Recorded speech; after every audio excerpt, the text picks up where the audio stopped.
اللہ اکبر، نعرہ تکبیر، اللہ اکبر، نعرہ رسالت، یا رسول اللہ، نعرہ رسالت، یا رسول اللہ، نعرہ حیدری، نعرہ حیدری، اور محمد و آل محمد صلوات۔ اللہم صلی علی محمد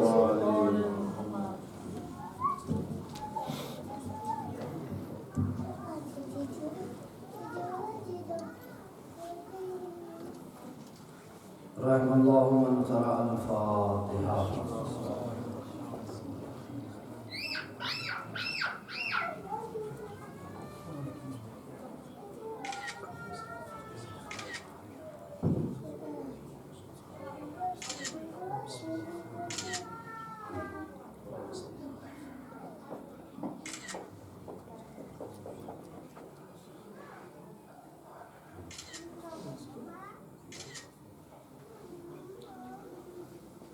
لا حول ولا قوة إلا بالله العلي العظيم۔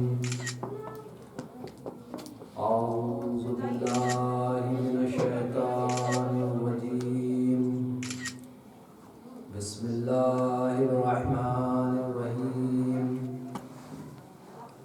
الحمد لله رب العالمين وبه نستعين، الصلاة والسلام على سيد العرب والعجم، مولانا ومولى الثقلين جد الحسن والحسين، المكي المدني القرشي الهاشمي، مولانا أبي القاسم محمد، اللهم صل على محمد وآل محمد، وعلى آله الطيبين الطاهرين المعصومين المنتخبين المنتجبين من الآن إلى قيام يوم الدين، أما بعد فقد قال أمير المؤمنين وإمام الكائنات إمام المتقين علي بن أبي طالب، بسم الله الرحمن الرحيم، فزت برب الكعبة، صلوات پڑھیے۔ اللهم صل على محمد وآل محمد۔ عزیزان گرامی بالقدر، بزرگان محترم، بزرگان ملت، ماتم داران امیر کائنات علی بن ابی طالب، آپ حضرات کی خدمت بابرکت میں ماہ رمضان المبارک 1445 ہجری، امام بارگاہ مرکز محمد و آل محمد جاپان سے خمسہ مجالس کے آغاز کی پہلی مجلس امام کی شہادت کے حوالے سے جو پوری دنیا اور پوری کائنات میں منائی جا رہی ہے، اسی سلسلے کا آغاز آج ہم لوگ بھی کر رہے ہیں، اور اس ناچیز کو یہ موقع ملا ہے کہ امام کی فضائل اور مصائب کو بیان کر کے مصاب و معجون ہو۔ تو انشاءاللہ اس مجالس میں کوشش ہے مولا کائنات کی سیرت کے حوالے سے، ان کی زندگی کے حوالے سے گفتگو رہے، اس لیے شہادت مولا کی ہے تو مولا ہی کی بات رہے اور مولا کے حوالے سے گفتگو رہے۔ تو مولا کائنات یہ ہے 1445 ہجری، تقریباً 1445 ہجری ہے۔ امام کی شہادت واقع ہوئی تھی 40 ہجری میں، تو سمجھ لیجئے 1405 سال جو ہے امام کی شہادت کو ہو گئے ہیں، 1405واں سال ہے 45 ہجری کے اعتبار سے امام کی شہادت کا۔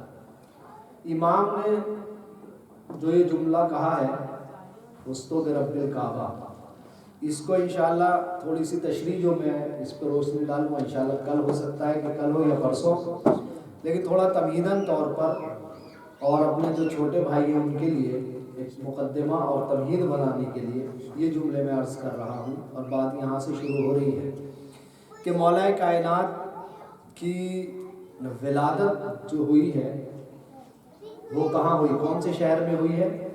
مکے میں ہوئی ہے، اور مکے میں بھی کس جگہ ہوئی ہے؟ خانہ کعبہ میں ہوئی ہے، یعنی یہ متفق علیہ بات ہے، اس میں کسی طرح کا کوئی اختلاف نہیں۔ بعد میں لوگوں نے بہرحال کیا ہے کہ فلاں بھی جو ہے کیا ہے وہ پیدا ہو۔ میں اس کو ابھی استاد مرتضیٰ مطہری نے جو ہے اس کی ایک تعلیم بیان کی ہے، وہ میں بیان کروں گا کہ مولا کائنات کیوں خانہ کعبہ میں پیدا ہوئے۔ تو تو مولا کائنات جو ہیں خانہ کعبہ میں پیدا ہوئے، اور مولا کائنات جو ہیں کب پیدا ہوئے خانہ کعبہ میں؟ دیکھیے یہ سطحی باتیں ہیں، لیکن آپ گھبرائیے گا نہیں، آپ میرے مزاج کو جانتے ہیں، میں آپ کے مزاج کو جانتا ہوں، نہ آپ میرے لیے نئے ہیں نہ میں آپ کے لیے نیا ہوں، لیکن یہ تھوڑا سا ابتدائی بات ہے۔ مولا کائنات کی ولادت کب ہوئی؟ 13 رجب۔ کون سا سن تھا، کیا تھا؟ تو بتاتے ہیں عام الفیل کے جو ہے 30 سال بعد، یعنی عام الفیل کا جو سال تھا وہ کب سے شروع ہوا؟ وہ اس وقت شروع ہوا جب ابراہہ کے لشکر نے خانہ کعبہ پر ہاتھیوں کا جو ہے لشکر لے کر آیا تھا اور اس نے حملہ کیا تھا۔ اس سال کو کیا کہا جاتا ہے؟ عام الفیل کہا جاتا ہے۔ تو اس حملے کے 30 سال کے بعد جو ہے مولا امیر کائنات کی ولادت بسعادت خانہ کعبہ میں ہوئی۔ مطلب یہ ہوا کہ رسول اکرم کے 30 سال کے بعد، کیونکہ رسول اکرم کی ولادت ہوئی ہے پہلی عام الفیل کو، یعنی جس سال ابراہہ نے ہاتھیوں کے لشکر سے خانہ کعبہ پر حملہ کرنا چاہا ہے اور ابابیل کا لشکر آیا، اور وہ سارے واقعات ہیں جو تاریخ میں آپ کو مل جائیں گے، وہ ہے پہلا سال۔ اس کے 30 سال کے بعد مولا کائنات کی ولادت خانہ کعبہ میں ہوئی۔ تو مولا کائنات کتنے دنوں کے بعد اس دنیا میں آئے؟ 30 سال بعد، اس کے عام الفیل کے اور رسول اکرم کے 30 سال بعد۔ ٹوٹل عمر جو ہے مولا کائنات کی وہ ہے 63 ایئرس، یعنی 63 سال ہے۔ رسول اکرم کی بھی عمر مبارک کتنی ہے؟ 63 سال ہی ہے، یعنی مولا کائنات کی بھی عمر مبارک 63 سال ہے، اور رسول اکرم کی بھی عمر مبارک کتنی ہے؟ 63 سال ہے۔ اب جو یہ مولا کائنات کی حیات طیبہ ہے، یہ زندگانی ہے مولا کائنات امیر کائنات ہے، آپ اس زندگانی کو کچھ حصوں میں تقسیم کر سکتے ہیں، آپ کچھ مرحلوں میں ان کو رکھ سکتے ہیں۔ کتنے سال کے ہیں امیر کائنات؟ 63 سال کے ہیں۔ 63 سال میں یہ کہ 33 سال سمجھ لیجئے آپ نے رسول اکرم کے ساتھ گزارے، اس لیے کہ 30 سال کے بعد آپ کی ولادت ہوئی ہے نا، تو 33 سال کس کے ساتھ گزارے آپ نے؟ رسول اکرم کے ساتھ گزارے ہیں۔ کس نے؟ امیر کائنات نے، مولا کائنات نے۔ اب یہ 63 سالہ زندگی کو آپ رکھیے رسول اکرم کے دور سے یا اس کے بعد کے دور تک، اس کو آپ چاہیں تو شاید 5 مرحلوں میں بھی ہم تقسیم کر سکتے ہیں اس 63 سالہ زندگی کو۔ دیکھیے کیسے کرتے ہیں، تقسیم کر لیتے ہیں تاکہ بات جو ہے آگے کی مجالس کے لیے آسان ہو جائے۔ پہلے آپ جو ہے کیا ہے، اس کو پہلے مرحلے میں رکھیے مولا کائنات کی جو ہے کیا ہے، اس زندگانی کو ولادت سے لے کر بعثت تک۔ مولا کائنات کی زندگی کا پہلا مرحلہ کیا ہے؟ ولادت سے لے کر بعثت رسول تک، یعنی یہ ہے 10 سالہ زندگی۔ کہاں سے لے کر؟ ولادت سے لے کر جو ہے بعثت تک، یہ کتنی زندگی ہوئی؟ یہ ہے 10 سالہ زندگی جو ہے، یہ ہے مولا کائنات کی۔ دوسرا مرحلہ رکھیے آپ بعثت سے لے کر ہجرت تک کا مرحلہ، یہ دوسرا مرحلہ ہو گیا، یعنی اعلان رسالت کے بعد، مبعوث برسالت ہونے کے بعد ہجرت تک کا جو ہے کیا ہے، یہ دوسرا مرحلہ ہو گیا مولا کی زندگی کا۔ تیسرا مرحلہ ہوا ہجرت سے لے کر وفات پیغمبر تک، یہ تیسرا مرحلہ ہو گیا مولا کی زندگی کا، ہجرت سے اور وفات پیغمبر تک، تیسرا مرحلہ۔ چوتھا وفات پیغمبر سے لے کر کہاں تک؟ خلافت تک۔ وفات پیغمبر سے لے کر کہاں تک؟ خلافت۔ یہ 25 سالہ زندگی ہے۔ آپ جانتے ہیں کہ وہ دور رسول اکرم کی وفات کے بعد اور مولا کائنات کی خلافت کا جو 25 سالہ دور گزرا ہے وہ کیسے گزرا؟ پہلے 2.5 سال کا دور، پھر جو ہے کیا ہے اس میں جو ہے 12 سال کا دور، اس میں کچھ 8 سال اور کچھ مہینے اور کچھ دنوں کا دور، وہ پورا ملا کر کتنا ہو گیا؟ 25 سالہ زندگی ہے مولا کائنات کی، یہ ہو گئی۔ یعنی کہاں سے لے کر؟ رسول اکرم کی وفات سے لے کر جو ہے خلافت تک۔ اور آخری مرحلے میں جو مولا کی زندگی آئے گی وہ کون سی زندگی ہے؟ رسول اکرم یعنی مولا کی خلافت سے لے کر آپ کی شہادت تک۔ یہ 5 اور مرحلے ہو گئے مولا کی زندگی کے۔ پہلا مرحلہ ولادت سے بعثت تک، دوسرا ہے بعثت سے ہجرت تک، تیسرا ہے ہجرت سے وفات پیغمبر تک، چوتھا وفات پیغمبر سے خلافت تک، اور خلافت سے شہادت تک۔ یہ 5 مرحلے جو ہیں آپ ڈیوائیڈ کر سکتے ہیں مولا کائنات کی زندگی کے۔ تو پہلا جو مرحلہ ہے امیر کائنات کی زندگی کا، مولا کائنات کی زندگی کا، وہ کون سا مرحلہ ہے؟ پہلا مرحلہ ہے مولا کی ولادت سے لے کر بعثت تک۔ یہ 10 سالہ زندگی جو مولا کائنات نے گزاری ہے، تو روایتیں اور تاریخ متفقہ علیہ اس بات پر دلالت کرتی ہیں کہ اس 10 سال کی زندگی میں زیادہ زیادہ تر وقت آپ نے رسول اکرم کے ساتھ گزارا ہے، یعنی زیادہ تر ٹائم جو گزارا ہے کس کے ساتھ گزارا ہے؟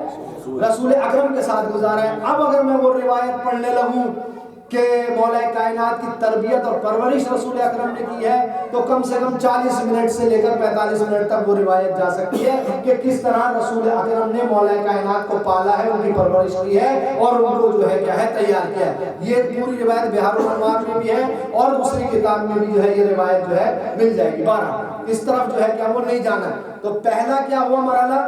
ولادت سے لے کر بعثت تک جو ہے رسول اکرم کے ساتھ زیادہ تر وقت مولا کائنات نے جو ہے کیا ہے وہ گزارا ہے۔ کس کے ساتھ؟ رسول اکرم کے ساتھ گزارا۔ اور مولا کائنات کی ولادت 13 رجب کو کہاں ہوئی؟ خانہ کعبہ میں۔ اچھا اب یہاں سوال ہے، اب یہ وقت ہے کہ میں وہ والی بات جو ہے آپ کے سامنے رکھ دوں۔ یہاں سوال یہ ہے کہ آخر علی ہی کیوں خانہ کعبہ میں پیدا ہوا؟ مولا کائنات ہی کو کیوں خانہ کعبہ میں پیدا کیا گیا؟ بھئی اگر پیدا کرنا تھا پروردگار عالم کو تو کسے پیدا کرنا تھا؟ رسول اکرم کو پیدا کرنا تھا۔ کیوں پیدا کرنا تھا؟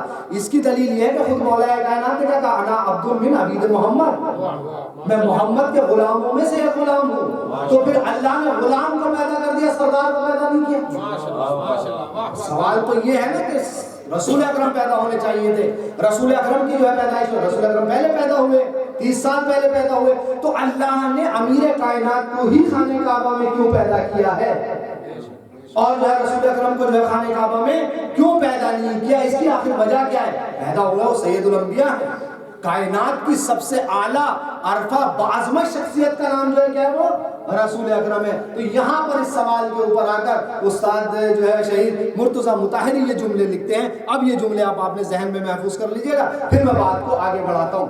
سوال یہ ہے کہ مولا کائنات ہی کیوں پیدا ہوئے خانہ کعبہ میں؟ رسول اکرم پیدا ہو جاتے، رسول اکرم کیوں پیدا نہیں ہوئے؟ تو یہاں پر دیکھیے وہ شہید مطہری کہتے ہیں کہ پیغمبر اکرم جو ہے صلی اللہ علیہ وآلہ وسلم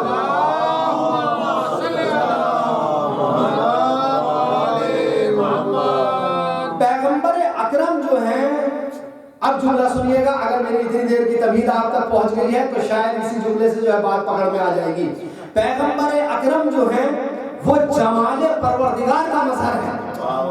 بڑا جملہ میں نے آپ کی خدمت میں عطیہ کر دیا۔ یہ پیغمبر اکرم جو ہے کیا ہے وہ جمال پروردگار کا مظہر ہے، اور اللہ نے اپنے جمال کا اظہار کرنے کے لیے رسول اکرم کی ذات کو اختیار کیا ہے۔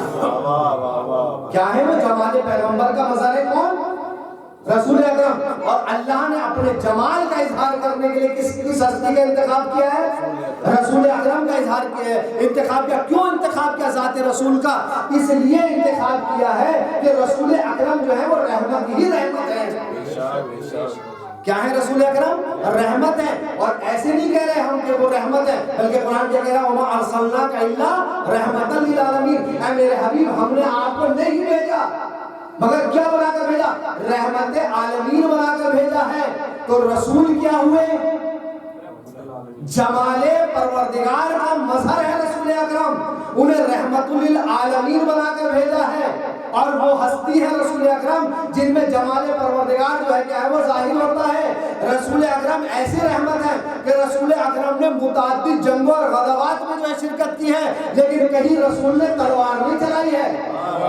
یہ ساری تاریخیں ہیں جو آپ جانتے ہیں، آپ کو بتانے کی ضرورت نہیں ہے۔ یعنی رسول اکرم زخمی بھی ہوئے ہیں، لیکن رسول کی رحمت کا تقاضا یہ ہے کہ آپ نے تلوار نہیں نکالی، بلکہ جملوں کو بدل کے کہہ دوں صرف زخمی نہیں ہوئے رسول اکرم، جنگ احد میں رسول کی موت بھی مشہور ہو گئی تھی۔ اب اگر میں یہاں سے جملے لگانے شروع کر دوں نا تو شاید بات جو ہے کہ شاید دوسری طرف چلی جائے گی۔ جنگ احد میں رسول کی موت بھی مشہور ہو گئی تھی۔ جب جنگ احد میں رسول کی موت مشہور ہوئی تھی نا تو جو شمع کے پروانے تھے نا تو شمع سے بہت دور نکل گئے تھے۔ جو پروانے تھے نا بہت دور نکل گئے تھے، بہت دور نکل گئے تھے، حتیٰ کہ جب واپس آئے تھے نا، جب جنگ ختم ہو گئی تھی اور واپس آئے تھے نا تو لوگوں نے پوچھا تھا زیادہ دور چلے گئے تھے کیا؟